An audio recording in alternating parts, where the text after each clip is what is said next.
Doctor ગરમ ન હોવો જોઈએ અને અધિકારી નરમ ન હોવો જોઈએ. પીએસઆઈ હોય, કોઈ અધિકારી સાહેબ હોય, કમાન્ડો, આમ કડે રિવોલ્વર હોય અને આમ ઊભા હોય, સ્ટાર 2 રહી ગયા હોય, પછી ત્રીજું સાંધેડ્યું આવી જાય, પીઆઈ થઈ જાય, ડીવાયએસપી થઈ જાય, એસપી થઈ જાય, આઈજી થઈ જાય, ડીઆઈજી થઈ જાય, એડિશનલ થઈ જાય અને ડીજી થઈ જાય. પછી ન થવાય કાંઈ. હા, પછી સાહેબ હારે જવું હોય તો પછી દિલ્હી જવાય. હા, નહીં પછી સારું કામ કર્યું હોય તો સાથે દિલ્હી લઈ જાય કે એકચ્યુઅલી તમે હવે વોશ રાખજો.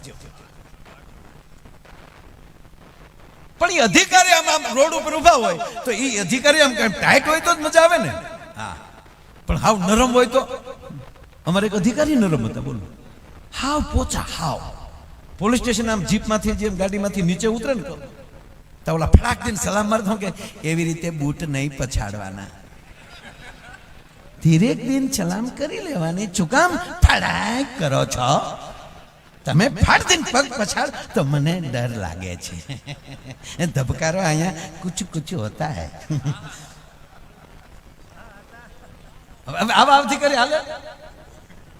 પોલીસ સ્ટેશને બેસીને એમ કે ચાલો મિત્રો, આજે ગઈ રાતે તમે નાઇટમાં હતા તો કેટલાને પકડ્યા? કે જી સાહેબ 5 જણાને. ક્યાં રાખ્યા છે? લોકોબમાં. લોકોબમાં ન રખાય, આત્મા પરમાત્મા છે, એને બારા કાઢો, એને લોકોબમાં ન રખાય. એમાં 5 તો પરમેશ્વર કહેવાય અને એ તો પરમેશ્વરનું સ્વરૂપ છે. ત્રાહિમામ શરણાગત છું, બુદ્ધમ ચરણમ ગચ્છામિ, ધમ્મમ ચરણમ ગચ્છામિ. હવે કેદીઓને બારા કાઢ્યા. પછી એમ કે ચાલો મિત્રો, બિચારા 5 દીથા નાયા નહીં હોય, કોથળી પોટલી પી ગયા છે, તો એને નવરાવો, સ્નાન કરાવો, આસન ઉપર બેસાડો અને પછી ચાલો 3 વાર આંખે પાણી અડાડી અને આંખો બંધ કરી અને મનમાં 3 વાર વિષ્ણુનું નામ લો. વિષ્ણુવે નમઃ, વિષ્ણુવે નમઃ, વિષ્ણુવે નમઃ. હવે અંતર ધ્યાન થઈને મને કહો, તમે એ ગુનો કર્યો છે?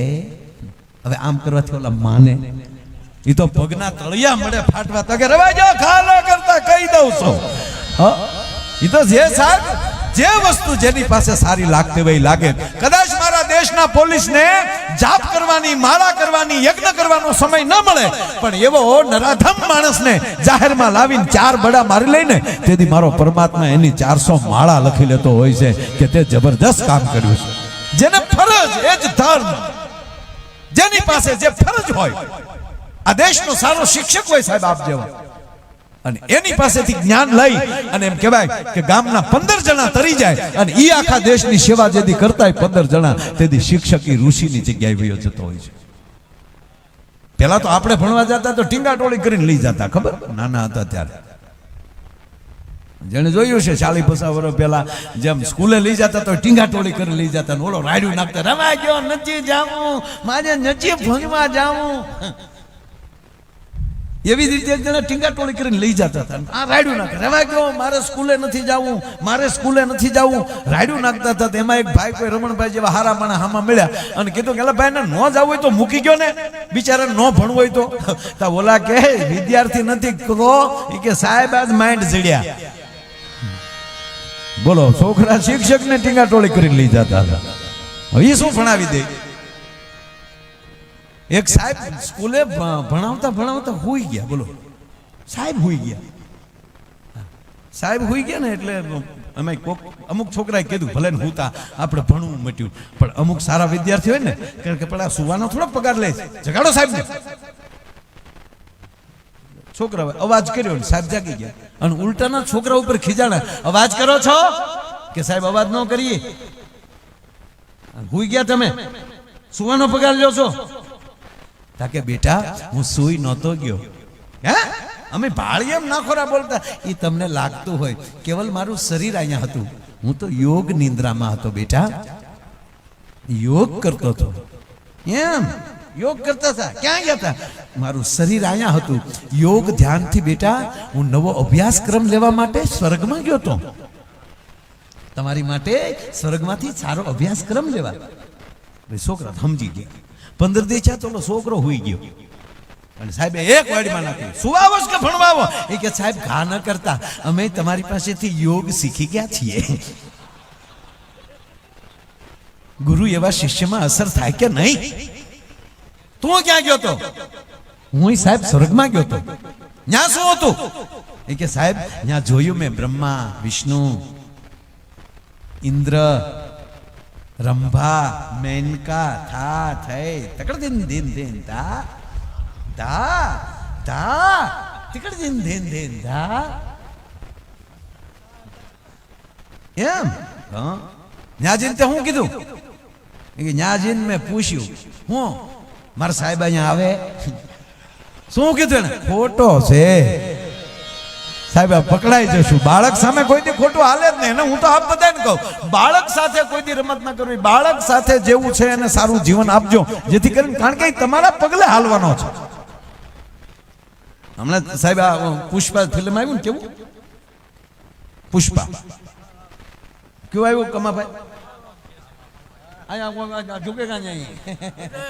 વાહ વાહ, વધાવો તાળીઓથી. તે રવિવાર હતો, પતિ પત્ની બે બેઠા હતા, એટલે કીધું કે હાલો ને ફિલ્મ જોવા જાય, નવું આવ્યું છે, બધા બહુ વખાણે છે. એટલે બેને કીધું કે હવે ઘરે જ ફિલ્મ થાય, કાંઈ જોવા નથી જાવ. અરે કે ગાંડી હાલ નહીં, કીધું ને ગયા ને કે પણ કે છોકરા મોટા છે, પછી છોકરાને હારે ફિલ્મ જોવા જાય ખરાબ લાગે. એકલા છોકરા જાય કે આપણે એકલા જાય તો ચાલે. તાકે છોકરાનું સમજાવી દે, આપણે એકલા જ જવું છે. છોકરાને તાકે આ સમજાવી દો. એટલે છોકરાને કીધું કે બેટા હા અમે છે ને ગાંધીનગર જઈએ છીએ, ચૌધરી સાહેબને ત્યાં સત્યનારાયણ ભગવાનની કથા છે, એટલે અમે ત્યાં જઈએ છીએ. એટલે બેટા અમે 3 કલાક જેવું થશે, તમે શાંતિથી બે ભાઈઓ ઘરે રહેજો, કાંઈ વાંધો નહીં પપ્પા, જાઓ તમ તારે. સત્યનારાયણ ભગવાનનું ખોટું કહીને બે નીકળી ગયા. એ નીકળી ગયા ને, બે ભાઈ ભેગા થયા ને એણે કીધું મોટા હા પપ્પા ને મમ્મી તો ગયા છે ચૌધરી સાહેબને ત્યાં સત્યનારાયણ ભગવાનની કથામાં. હા તો 3 કલાક તો પપ્પાની આવવાનું નથી. કે ના, તો આપણે બે ભાઈને એકલા બેહવું, એની કરતા હાલની ફિલ્મ જાય. ઇન્ટરવેલ પડ્યું ને સાહેબ, તો ફટફટ ફટફટ જ્યાં લાઇટું થઈ ને, તો હામી સીટમાં છોકરા બેઠેલા. એટલે ટાપરિયાઓ તમે તમે શું આવ્યા? અમે સત્યનારાયણનો શીરો ખાવા આવ્યા. પાપા નો હાલે છોકરા વાગળ સાહેબ. આ ખરેખર આ ઝૂકેગા નહીં, એ ફિલ્મમાં સારું લાગે. મોટરસાઇકલમાં શાંતિથી જ આકવી, બાકી એક્શનના દીકરા છે ને જોટામાં ગળી જાય ને તો ઝૂકેગા નહીં, ભૂહાઈ જાય. હા, એ બધું ફિલ્મમાં સારું લાગે, જ્યાં સારું લાગતું અહીંયા લાગે.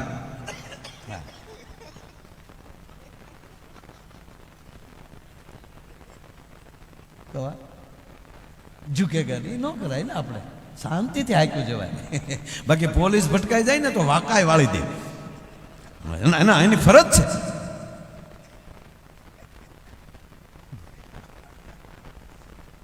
આપણે શું વાત કરતા હતા કમર? આપણે શું વાત કરતા હતા? આ તને ભાડું ને તો હું બધું ભૂલી જાઉં. હા મારા હું એટલો બધો એ કે મને કે મારા આમ તમે મૂંઝાતા નહીં. હવે આવું કહેવા વાળો મળી જાય તોય મજા આવી જાય ને. ટૂંકમાં ઓલો ફૂલ પી ગયો. આ વાત કરતા કરતા તમને પૂછવું એ હાટું, તમે આમાં વાતમાં શું કે હાંકવા જ ગયો એવું છે. એક જગ્યાએ મેં વાત કરતા કરતા અટકી ગયો ને મેં કીધું કે આપણે કઈ વાત કરતા હતા, તો એક જણો કે હી હાટું તમને લાવ્યા, અમે થોડા ધ્યાન રાખવા બેઠા. અને બહુ સાચી વાત છે યાર, આપણને કોઈ ભજન હૈયે જ નથી રહેતું. હે, ભજન યાદ રહે જ નહીં, કારણ કે યાદ રહે તો એ ભજન જ ન કહેવાય. અને યાદ રહી જાય તો સવાલ નથી.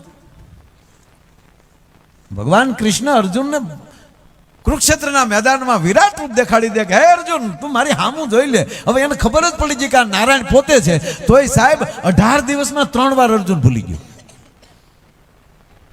ભીષ્મ આવ્યા ત્યારે પણ ભૂલાઈ ગયું. કરણ હામો આવ્યો અને કરણ જે એમ કે બાણ ઉપર બાણ મળ્યો મારવા, અને અર્જુન છે ઈ કરણના રથને બાણ મારે તો જોજન ઘા કરી નાખે. અને ન્યાલી પાછો આવી અને કરણ પાછો યુદ્ધમાં મંડાય, અને અર્જુન જેમ કહેવાય કે પાછો ભગવાન કૃષ્ણના રથને જે બાણ મારે અર્જુનના રથને, તો 4 તહુ ખાલી પાછો હટતો હતો. કેટલું? 4 તહુ રથ આમ પાછો હલે ને કે તો ભગવાન કૃષ્ણ રથ હાંકતા હાંકતા એમ કે વાહ કર્ણ ધન્ય છે કર્ણ, ધન્ય છે કર્ણ. અને અર્જુન પાછો ક્રોધિત થાય અને કર્ણના રથને બાણ મારે અને કર્ણનો રથ એમ કહેવાય કે પાછો જોજન વયો જાય અને પાછો કર્ણ આવી અને અર્જુનના રથને બાણ મારે અને ત્યાં 4 તહુ રથ આમ પાછો જાય અને ભગવાન કૃષ્ણના મોઢામાં શબ્દ નીકળે વાહ કર્ણ, વાહ કર્ણ. એ અર્જુનથી સહન ન થયું અને કીધું નારાયણ તમે ખરેખરા છો. કઈ રીતે? કે હું અર્જુનના રથને બાણ મારું છું તો જોજન ઘા કરી દઉં છું અને ઈ મને આવીને આપણા રથને બાણ મારે છે તો આપણો રથ ખાલી 4 તહુ પાછો હટે છે અને એમાં તમે કહો છો વાહ કર્ણ. અને ત્યારે ભગવાન અર્જુનને કહે છે કે અર્જુન ભૂલી ગયો આપણો 4 તહુ રથ જે પાછો જાય છે અને તું એના રથને જોજન ઘા કરી દેશો પણ એ કર્ણને રથ એકલા જ છે અને જોજન વયું જતો હશે અને હું તો સૌદ બ્રહ્માંડનો ભાર લઈને તારા રથ ઉપર બેઠો છું અને તોય જો 4 તહુ રથને પાછો હકેલી દેતો હોય તો થોડીક વાર પૂરતો અર્જુન તને અભિમાન હોય તો મને ઘડી કાંઈ ઉતરી જવા દે ને પછી આવ્યું કર્ણ હામો અને પછી ખબર સોરી ભગવાન સોરી તો નહોતો બોલ્યા. ભગવાન મને માફ કરજે નારાયણ, મને ભૂલાઈ ગયું. ઈશ્વર મારાથી ભૂલાઈ ગયો છે. તો આપણે વાત કરતા હોય તો ઘણીવાર ભૂલાઈ જાય, એમાં કાંઈ વાંધો નહીં, પણ ઓલો મત દેવા ટૂંકમાં કોઈ રીતે સાહેબ મત ન દે એટલે અધિકારીઓ કીધું કે ભાઈ દઈ દે ને મત, હવે મત દે, તું મત દઈ દે, મત દે, મત દે.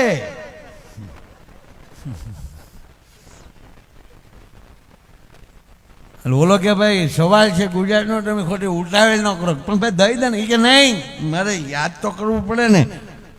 એટલા દીથા પ્રચાર આવે ને તને યાદ નથી કે એમ યાદ છે પણ ગઈ રાતે કઈ પાર્ટી વાળા પાઈ ગયા છે એ યાદ નથી. લે હા હા હા હવે પાય મત લેતા નહીં બાપા. અને અમે હમણાં રોજ કહીએ છીએ સાહેબ કે આ વખતે મોદી સાહેબે બહુ ચિંતા કરી છે આપણી, પણ આ 5 વર્ષ દરેક ધારાસભ્યો એવું કામ કરે કે ઓલી ચૂંટણી વખતે જીતાડવા હાટું બહારના ન લાવવા પડે, તમારો પરિચય દેવા બહારના ના આવવું પડે, પણ 5 વર્ષ એવું કામ કરો ને કે માનવીઓના હૃદયમાં તમારું સ્થાન બની જાય. ભલા માણસ હા એવા કામ કરતા જાય. માનો મને તમને જે ફરજ આવી છે ફરજ એ જ ધર્મ કરી અને આ જગતમાં જે માણસ હાલશે તો સારે જહાં છે અચ્છા હિન્દુસ્તાન હમારા એ કહેતા કોઈ અટકાવી નહીં શકે.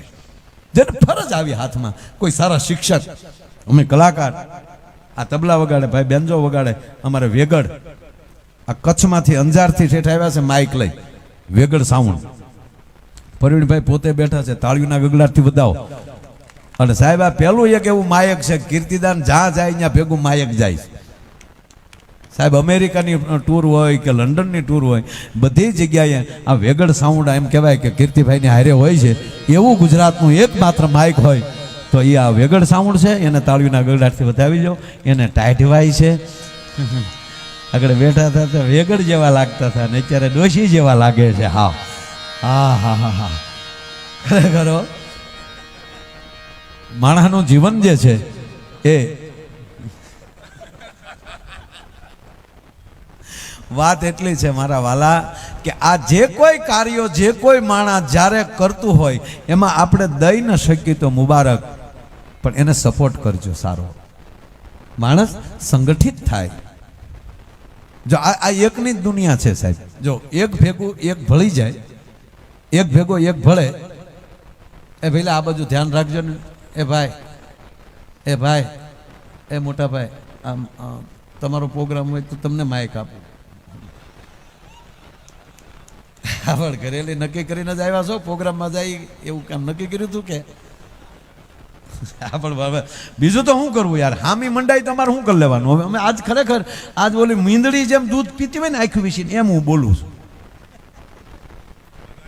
એમાં હવે ગાંઠિયા આવ્યા.